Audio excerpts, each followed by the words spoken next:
Hey, what's up? This is Chosen, and in this video, we are going to be talking about what to expect in the Diablo developer update live stream tomorrow, July 6th. Now, they are going to have a section at the start where they talk about Diablo Immortal for 10 or 15 minutes, but it's going to mostly be centering around Diablo 4. So I'm going to talk about what we expect them to cover in this developer live stream, and then some of the things that I would like to have clarified and hope to hear so that we can kick off a successful and hyped up Season 1. Let's get into it. Alrighty, so first of all, the developer live stream is going to be taking place tomorrow, July 6th at 11 a.m. Pacific or 2 p.m. EST, and you can follow this and watch it over on twitch.tv/Diablo. And like I said, it's not only going to be dedicated to Diablo 4, this is going to also have a section at the start where they discuss some things about Diablo Immortal. So if you don't care at all about Diablo Immortal, you can show up a little bit down the road, 10 or 15 minutes late, and just watch when they're going to be covering the Diablo 4 type stuff. And the two main things that I think we're going to get in this developer live stream is probably the official announcement of Season 1, like when it is going to start and what quality of life changes we can expect to officially be launched in the game by the time Season 1 starts. Which, by the way, I'm going to go ahead and go on record predicting that I'm going to guess Season 1 is going to start on July 21st, somewhere around there, but I will obviously be covering my reactions and context to the developer live stream after it happens, and I'll keep you up to date here on the channel. And hopefully I'm pretty close to being right, because I have got a bet with my good friend Kyer where the loser is supposed to gift 5 subs to the other person's Twitch stream. I don't remember exactly what date he said, honestly. I would have to look, but my prediction has been July 21st for Season 1. And I also want to keep you in the loop here about the seasonal blessings and the different mechanics that are going to take place in Season 1. So you can see right here, you've got different urns that you can level up via these smoldering ashes that you are going to be farming up and acquiring over the course of the season. Then they've got a top secret section over here on the far right side. So hopefully we get a little bit of clarification on what that top secret section will be. But the other ones are going to be the Urn of Aggression, which is going to give you a boost to XP from all monster kills. So it's not going to get it's not going to increase like the bonus you get at the end of a nightmare dungeon, but it looks like it's going to be upgrading. This is going to be 8% per level. And another thing that we don't know is, are the levels static or do they ramp up? Like, we can see very clearly that they have 4 different levels on every single one. So you're going to be able to upgrade your XP acquired 4 different times. And the upgrade for upgrading to level 1 is 3%, but do the upgrades go 3%, 4%, 5%, and then like 10% or something? Or is it just 3% every time? If it's 3% every time, then maxing this out will give you a 12% boost to your XP required. So either way, it's probably going to be faster to hit level 100 in a season than it is in this current kind of pre-season version of the game. And then the next one, the Urn of Bargaining, is going to give us more gold per vendor sale. So this means that we're going to be able to get a bunch of yellows and then go to town and sell them for more and more gold gains and be able to farm that up fast. And this is super important because gold is actually a really valuable resource, because it costs a ton to re-roll things at the end game when you're trying to min-max your builds. So you need millions and millions and probably hundreds of millions of gold to really get like that fully cracked out build that we're all going for. And then the third one is going to be the Urn of Reclamation, where you can boost the chance of rare materials from a salvage. And then the fourth one over here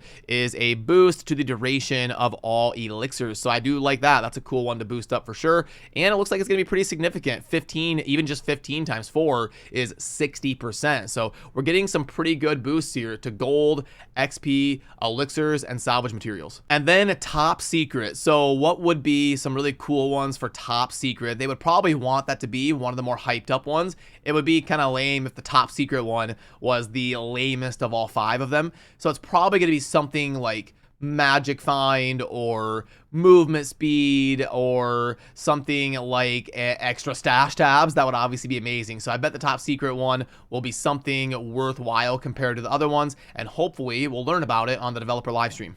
And we did have a few different leaked images floating around Twitter and Reddit and the Diablo community a little bit ago, talking about World Tier 5 and 3 extra gem levels. So hopefully we are going to get that stuff live by Season 1, and they will kind of give us a little bit of an explanation on what World Tier 5 exactly is going to entail. And one of the things that I expect World Tier 5 to do is probably address how rare and crazy it is to get some of the most coveted items in the game, like the Shaco, for example, the Harlequin Crest Helm. World Tier 5 is probably going to greatly increase the chance of these super uniques and the things that we're all looking for, and I hope that is part of Season 1. And if I had to guess, we'll probably get one more balance patch iteration where they go through and they try to buff up some other ways to play the game. Hopefully, they don't go through and just slam a bunch of stuff with nerfs. It would be fun if they bring other ways to play the game and bring other underperforming builds up to snuff to compete with some of the better performing builds in the game right now. And I also expect them to talk about some of the inventory management type stuff, like them adding the gem tab to our inventory, which is super important, especially if they're going to be releasing 3 new gem levels. We really need that gem tab live by Season 1, and I think that it's supposed to be. But also, it would be amazing. One of the things that players need the most, especially with how many aspects players are needed to keep and stuff, if they want to play other classes and they want to try out different builds, you have to keep tons of these aspects to have backups and stuff for new pieces of gear and everything like that. We need more stash space for sure. I really hope we get a little bit of an idea from them as to how they're going to go about stash space and how they're going to give us more of it for Season 1.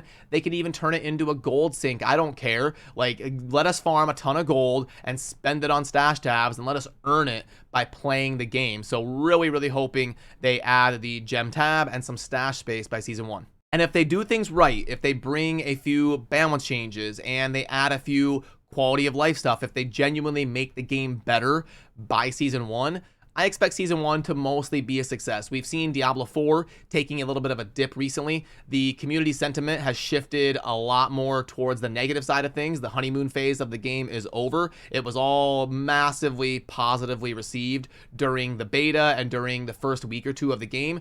But then as more and more people start to hit level 80 plus, some of the cracks in the game start to show a little bit, and the sentiment is shifting towards the negative side of things. So hopefully we can have a good developer live stream. We can actually get some information about some of the quality of life stuff and why Season 1 is going to be hyped up. Because if you don't know, we're not going to have leaderboards and stuff until Season 3. So for the next 6 or 7 months, until we have a leaderboards and stuff to really dive in and see how the community is doing as a whole and compete with our friends and compete with our clan and stuff like that, they really need to keep evolving the game and lay the foundation for some of the balancing and quality of life stuff that we're going to need to keep us super interested and invested for the next 6 or 7 months. And with that little bit of a shift towards the negative sentiment, we've seen a little bit of a dip in Diablo 4's active player base and community as people kind of take a break to wait for Season 1. So I do expect Season 1, as with all ARPGs, Path of Exile's League resets, Diablo 2's ladder resets,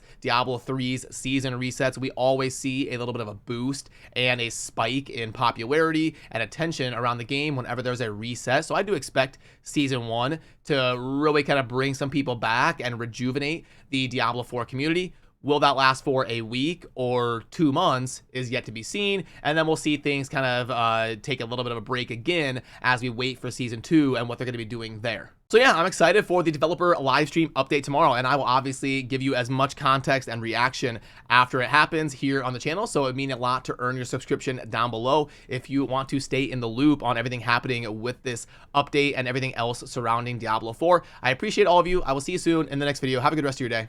Peace.